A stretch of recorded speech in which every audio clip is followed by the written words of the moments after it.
Bonjour les enfants, aujourd'hui je vous propose de vous montrer comment on plante des tomates, des plants de tomates. Alors c'est exactement comme les fraisiers, vous allez voir. Donc il faut du matériel, un petit peu, et je vais vous montrer comment on fait. Allez, je vous montre déjà le matériel et après on va en planter un. À tout de suite. Alors le matériel habituel, vous le connaissez maintenant. Donc on a ici la pelle, on a une petite pelle aussi ici, ce sera pour faire les trous. Ensuite le compost qui est là, hop, il est magnifique, et les pieds de tomates. Alors voici les pieds de tomates. Ici ce ne sont pas des pieds de tomates, ce sont des pieds de patates douces. On en reparlera un autre jour. Pour l'instant, tomates. Voilà. Allez, on y va. Alors d'abord on fait un trou. Alors regardez ici, j'ai déjà mis les emplacements. Ils doivent être espacés, les pieds de tomates. Donc j'en ai mis 3 ici et 2 de l'autre côté. Alors déjà, j'enlève et je vais faire un trou ici pour planter le premier. Alors je vous montre un, je ne vais pas tout filmer. Donc d'abord on fait le trou. Alors la pelle.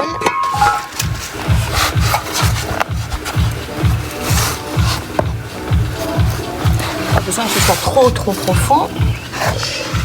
Ah, il y a une racine là. Alors on va l'enlever. Voilà.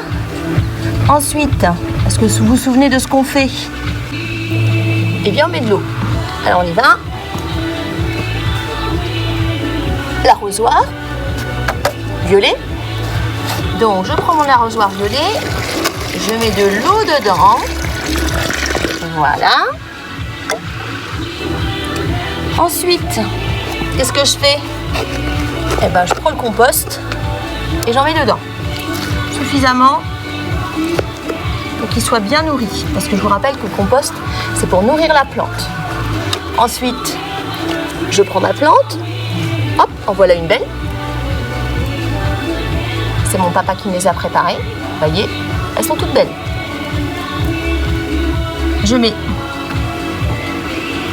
le pied de tomate et après je recouvre de terre. Donc, je prends la terre que j'ai utilisée, que j'ai enlevée, pardon, hop, et j'appuie un petit peu en faisant attention surtout de ne pas casser les racines.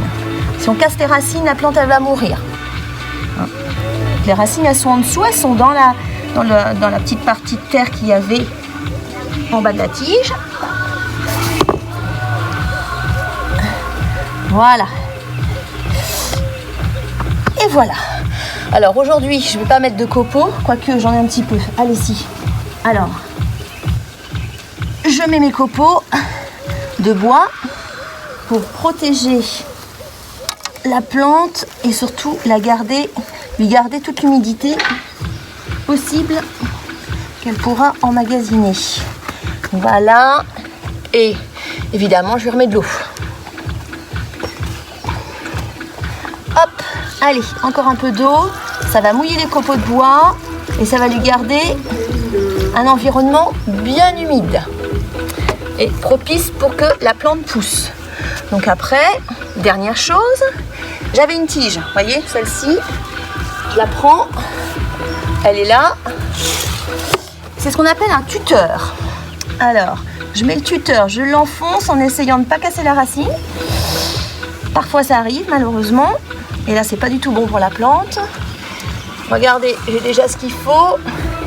Alors, des petits liens. J'enlève mes gants. Alors oui, ça, ce sont des gants de jardin. J'enlève les gants et je prends le petit lien. Qui est de quelle couleur? Je vous montre. Il est vert. Et je vais accrocher la plante au tuteur. Pourquoi? Parce que ça va lui permettre de rester droite. Et surtout, ça va faire en sorte qu'elle s'accroche au tuteur qui est là pour que quand la plante va monter, elle ne tombe pas. Donc voilà, je la serre pas trop. Voilà. Donc ce plant de tomate, il va faire des petites fleurs. hein. C'est pour ça que c'est un fruit. C'est un fruit parce qu'il fait des fleurs. Hein. Donc, il va pousser, il va faire des fleurs. Hein, je vous montrerai au fur et à mesure. Et les fleurs vont donner le fruit. Voilà. Bon, bah écoutez, c'est fait. Je vous dis au revoir. Au revoir les enfants, à bientôt. Et je vous fais de gros bisous.